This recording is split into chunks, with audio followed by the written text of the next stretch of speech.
Assalamualaikum warahmatullahi wabarakatuh. Shalom, Om Swastiastu, Namo Buddhaya, salam kebajikan dan salam sejahtera bagi kita semua.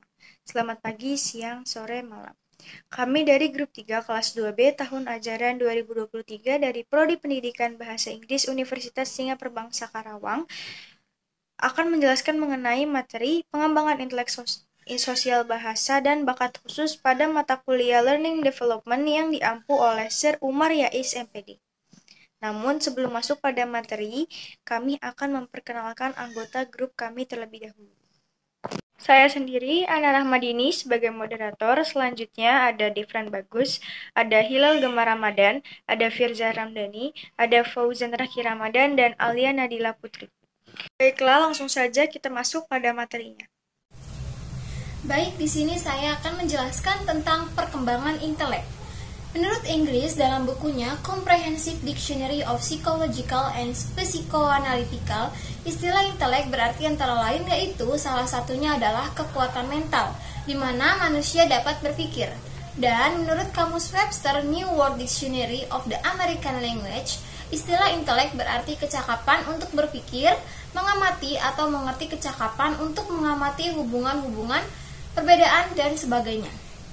Singgi Gunarsa dalam bukunya Psikologi Remaja tahun 1991, ia mengajukan beberapa rumus intelijensi. Salah satunya yaitu intelijensi merupakan suatu kumpulan kemampuan seseorang yang mungkin memperoleh ilmu pengetahuan dan mengamalkan ilmu tersebut dalam hubungannya dengan lingkungan dan masalah-masalah yang timbul.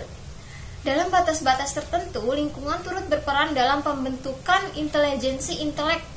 Nah, intelek itu apa sih? Intelek itu adalah kecakapan mental yang menggambarkan kemampuan berpikir. Banyak definisi tentang intelijensi atau intelijense, namun makna intelijensi dapat diartikan sebagai kemampuan seseorang dalam berpikir dan bertindak. Sekian, terima kasih. Baik, saya akan melanjutkan materi sebelumnya yang telah dibacakan oleh Teh Alia. Kemampuan berpikir atau intelijensi diukur dengan tes tingkat intelijensi berpengaruh terhadap banyak aspek. Tes intelijensi yang terkenal adalah tes Binet-Simon. Hasil tes intelijensi dinyatakan dalam angka yang menggambarkan perbandingan antara umur kemampuan mental atau kecerdasan dan umur kalender. Pengukuran tingkat intelijensi dalam bentuk perbandingan ini diajukan oleh William Stern, seorang ahli ilmu jiwa berkebangsaan Jerman dengan sebutan Intelligence Quotient atau yang disingkat IQ. Artinya dalam perbandingan kecerdasan pada usia remaja, IQ dihitung dengan cara memberikan seperangkat pertanyaan yang terdiri dari beberapa soal seperti hitungan, kata-kata, gambar-gambar, dan semacamnya, dan menghitung berupa banyaknya pertanyaan yang dapat dijawabnya dengan benar, kemudian membandingkannya dengan sebuah daftar yang dibuat berdasarkan penelitian yang terpercaya. Dengan cara itu didapatkan nilai IQ yang bersangkutan. Untuk anak-anak, cara menghitung IQ adalah dengan menyuruh anak untuk melakukan pekerjaan tertentu dan menjawab pertanyaan tertentu. Misalnya, menghitung sampai 10 atau 100, menyebut nama hari atau bulan, membuka pintu dan menutup kembali, dan lain-lain. Jumlah pekerjaan yang bisa dilakukan anak kemudian dicocokkan dengan suatu daftar untuk mengetahui umur mental anak. Makin banyak yang bisa dijawab atau dikerjakan anak dengan betul, makin tinggi usia mentalnya. Dengan menggunakan rumus di atas dapat ditemukan nilai IQ anak. Berdasarkan nilai IQ atau kecerdasannya, anak dapat dikategorikan menjadi 6 kelompok. Yaitu yang pertama, 70 ke bawah, anak mengalami kelainan mental. 71 sampai 85, anak di bawah normal atau bisa dibilang bodoh. Lalu yang ketiga, 86 sampai 115, anak yang normal. Selanjutnya 116 sampai 130, anak yang di atas normal atau pandai. Selanjutnya 131 sampai 145, anak yang superior atau bisa dibilang cerdas. Dan yang terakhir 145 ke atas itu bisa dibilang sebagai anak yang jenius atau istimewa. Menurut Alfred Binet, Intelijensi merupakan kemampuan yang diperoleh melalui keturunan, kemampuan yang diwarisi dan dimiliki sejak lahir dan tidak terlalu banyak dipengaruhi oleh lingkungan. Kemampuan berpikir berpengaruh terhadap tingkah laku. Seseorang yang berkemampuan berpikir tinggi akan cekatan dan cepat dalam bertindak, terutama dalam menghadapi permasalahan. Hal ini akan berakibat pada pembentukan sikap mandiri. Sebaliknya, seseorang yang memiliki kemampuan berpikir kurang akan bersikap lamban dalam bertindak.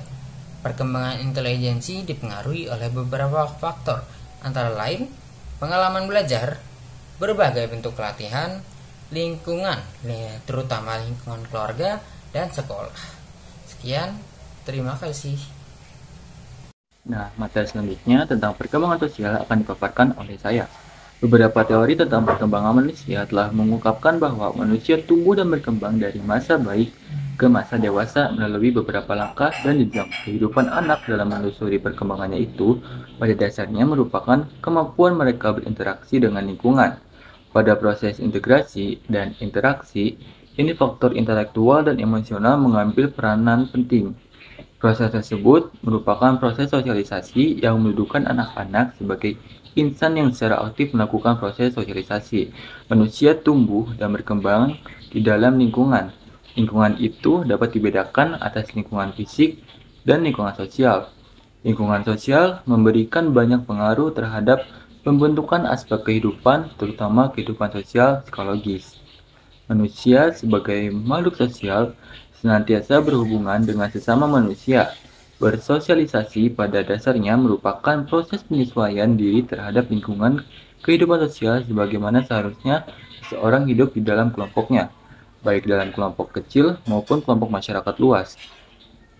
Interaksi seseorang dengan manusia lain diawali sejak saat bayi lahir dengan cara yang amat sederhana. Sepanjang kehidupannya, pola aktivitas sosial anak mulai terbentuk. Anak mulai mengenal dan mampu membedakan arti senyum dan perilaku sosial yang lain, seperti marah atau tidak sedang mendengar suara keras, dan kasih sayang. Akhirnya, setiap orang menyadari bahwa manusia itu saling membutuhkan. Dari uraian itu dapat dimengerti bahwa hubungan sosial atau sosialisasi merupakan hubungan antar manusia yang saling membutuhkan. Hubungan sosial dimulai dari tingkat yang paling sederhana dan terbatas, yang disadari sebagai kebutuhan yang sederhana. Semakin dewasa dan bertambah umur, tingkat hubungan sosial menjadi kompleks, dan dengan demikian tingkat hubungan sosial juga berkembang menjadi amat kompleks. Pada jenjang perkembangan remaja, seorang remaja bukan saja memerlukan orang lain demi untuk memenuhi kebutuhan pribadinya, tetapi mengandung maksud dan untuk disimpulkan bahwa pengertian perkembangan sosial adalah perkembangannya tingkat hubungan antar manusia sehubung meningkatnya kebutuhan hidup manusia. Perhatian remaja mulai tertuju pada pergaulan di dalam masyarakat dan mulai membutuhkan pemahaman tentang norma kehidupan yang kompleks.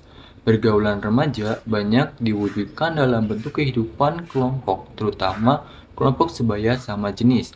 Perkembangan sosial anak remaja dipengaruhi oleh beberapa faktor, yakni kondisi keluarga, kematangan anak, status sosial ekonomi keluarga, pendidikan, dan kapasitas mental terutama intelek dan emosi. Hubungan sosial remaja, terutama yang berkaitan dengan proses penyesuaian diri, berpengaruh terhadap tingkah laku, sehingga dikenal beberapa pola tingkah laku seperti remaja keras, remaja yang mengisolasi diri, remaja yang bersifat egois, dan sebagainya. Materi selanjutnya akan dipaparkan oleh teman saya, Firja. Dipersilahkan. Ya, baik, saya akan menjelaskan tentang perkembangan bahasa. Sesuai dengan fungsinya, bahasa merupakan alat komunikasi yang digunakan oleh seseorang dalam pergaulan atau hubungannya dengan orang lain. Bahasa merupakan alat bergaul. Oleh karena itu, penggunaan bahasa menjadi efektif sejak seorang individu memerlukan komunikasi dengan orang lain. Sejak seorang bayi berkomunikasi dengan orang lain, sejak itu pula bahasa diperlukan. Sejalan dengan perkembangan hubungan sosial, maka perkembangan bahasa seorang bayi atau anak dimulai dengan meraba suara atau bunyi tanpa arti dan diikuti dengan bahasa suatu kata. dua bahasa kata, menyusun kalimat sederhana yang seterusnya melakukan sosialisasi dengan menggunakan bahasa yang kompleks sesuai dengan tingkat perilaku sosial. Perkembangan bahasa terkait dengan perkembangan kognitif, berarti faktor intelek atau kognisi sangat berpengaruh terhadap perkembangan kemampuan berbahasa. Bayi tingkat intelektualnya belum yang berkembang dan masih sangat sederhana. Semakin bayi itu bertumbuh dan berkembang serta mulai mampu mengenal lingkungan, maka bahasa mulai berkembang dari tingkat yang paling sederhana menuju ke bahasa yang kompleks.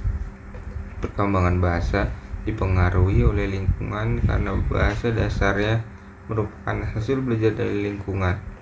Anak bayi belajar bahasa seperti halnya belajar hal lain, meniru dan mengulang hasil yang telah didapatkan. Merupakan cara belajar bahasa awal. Bayi bersuara dan ibunya tersenyum dan mengulang menirukan dengan memperjelaskan arti suara itu menjadi maam. Bayi belajar menambah kata-kata dengan meniru bunyi-bunyi yang didengar manusia dewasa, terutama ibunya. Tidak di sekeliling membetulkan dan memperjelaskan. Belajar bahasa yang sebenarnya baru dilakukan oleh anak 6-7 tahun. Saat anak mulai bersekolah, jadi perkembangan bahasa adalah meningkat kemampuan penguasaan alat berkomunikasi, baik alat komunikasi dengan cara lisan tertulis maupun penggunaan tanda-tanda dan isyarat, mampu dan menguasai alat komunikasi. Di sini diartikan sebagai upaya seorang untuk memahami dan dipahami orang lain. Memasuki masa remaja, perkembangan bahasa semakin lengkap karena dilengkapi dan diperkaya oleh lingkungan masyarakat di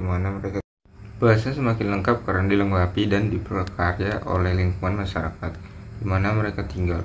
Hal ini berarti proses pembentukan kepribadian yang dihasilkan dari pergaulan dengan masyarakat sekitar akan menjadi ciri khusus dan perilaku berbahasa.